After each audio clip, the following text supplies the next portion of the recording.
calculating risk. So this tutorial flows on directly from the previous one, and if you skip the mathematics at the end of the previous tutorial, then not a worry, because right now I will show you the result that we got in the previous tutorial and we'll pick up from there. So the result that we got was that pip value is always equal to lots times 10 and is measured in units of quoted currency. What this means is that if your currency moves a certain number of pips and you have a transaction in the market at the time which has a volume of equal to lots, where lots is the variable in our equation, then the value of every single pip will be equal to the number of lots in your transaction times 10, and it will be measured in units of quoted currency. So if you're trading the euro dollar and you're in the market with one lot, then every time the currency moves one pip in your favor, you're earning 1 times 10 equals to 10 units of quoted currency, and in this case the quoted currency is dollars. So every time the currency moves in your favor, you're earning $10. If you're in the market with a transaction with a volume of 10 lots, then every time the currency moves in your favor, you're earning $100. So that's a very simple concept, and this is a very powerful formula for you to remember and for you to use in your trading. You can always very quickly look at the chart, look at the number of lots that a trader is currently in the market with, and you can very quickly say how much he's earning or losing at every single movement of the currency. And let's remember here, this is pip value, so not points but pips, and it's not going to change whether it's a 4-digit or 5-digit broker. It's always 0.0001.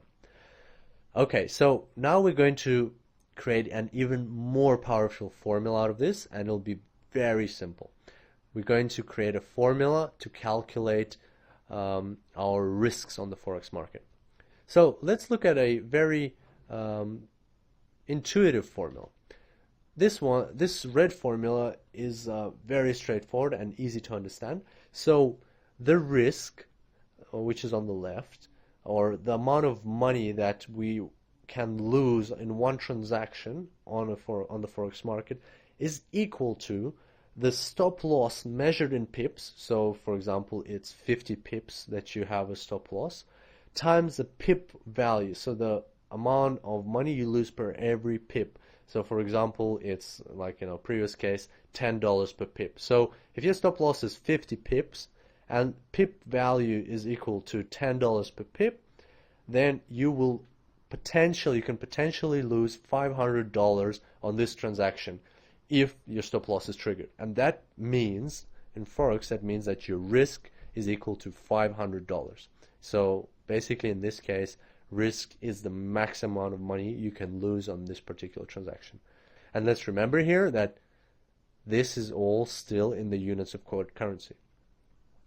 So that is a very simple formula that does not require derivation because it's just intuitive. Now, how about we put these two formulas together? We know that pip value is lots times 10, and we also know that risk is stop loss in pips times pip value. So let's take pip value from the first formula and plug it into the second one. Let's see what we get. We get risk is equal to stop loss in pips times lots times 10. That's quite interesting, isn't it? And now let's take it a step forward. Let's, from this formula, derive what our lots would equal to if we know risk and stop loss in pips. In that case, lots is equal to risk divided by the stop loss in pips times 10. And all of this is measured in, well, risk in this case is measured in units of quoted currency.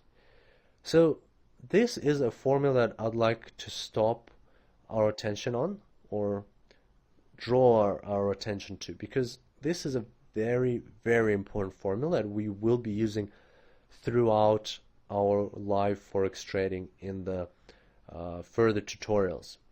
What this formula tells us is if we know how much we can risk on a particular transaction, we know that we have a certain level of confidence in the market, in our signals, in our decision to buy or sell, and we know that in this particular transaction we would like, we're prepared to risk, say for instance, $50. And we also know where we want to set our stop loss. We know that based on our signals, our stop loss has to be set at this certain level. Then from that, we can derive the amount of lots that we have to enter the market with. So all you have to do is you take your risk, the amount of money that you're prepared to lose in a particular transaction if the market goes against you, and you divide that by the number of stop loss, number of pips in your stop loss, multiplied by 10, and that will give you the amount of lots you should enter the market with. And that's very powerful because that's the way you control your risks. It's wrong when a trader first thinks, oh, I'm going to enter the market with 1 lot or 10 lots or 0.5 lots. You can't possibly think that way. You should always first think how much you're prepared to lose if the market does go against you, and that should be a function of your confidence in your trade, confidence in your signals, whether you're trading with the trend or against the trend, and so on. And then you have to also know where your trading system is telling you to set your stop loss, and that's the exact order in which these things done. A lot of traders get it wrong, and they first think, oh, I'll trade with this amount of lots, and where should I set my stop loss? No, you should first think of how much you're willing to lose if everything goes against you, then where you're setting your stop loss, and then you'll get your lots using this formula.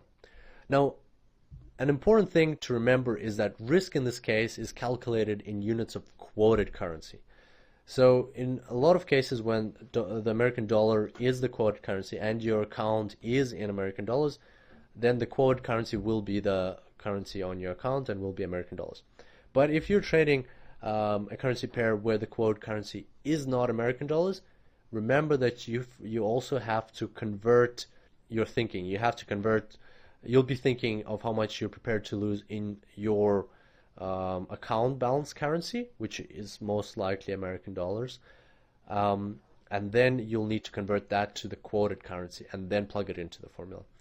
I do have to admit that sometimes I forget it myself, and further down in these tutorials you'll notice that when we're trading the Australian dollar, Canadian dollar, I did make that mistake and I didn't convert American dollars into Canadian dollars before plugging into the formula. So maybe you can pick up on that mistake and see what the proper calculation should have been. But it didn't make that much of a difference in that particular case because the Canadian dollar and American dollar are currently quite close in terms of price. However, do remember this for future, and when you use this formula, make sure risk is entered in units of the quoted currency. So that's it for today's tutorial. Next time we're going to plunge in straight into live trading on a real account. I hope you're super excited because I definitely am. And I look forward to seeing you then. Until next time, happy trading.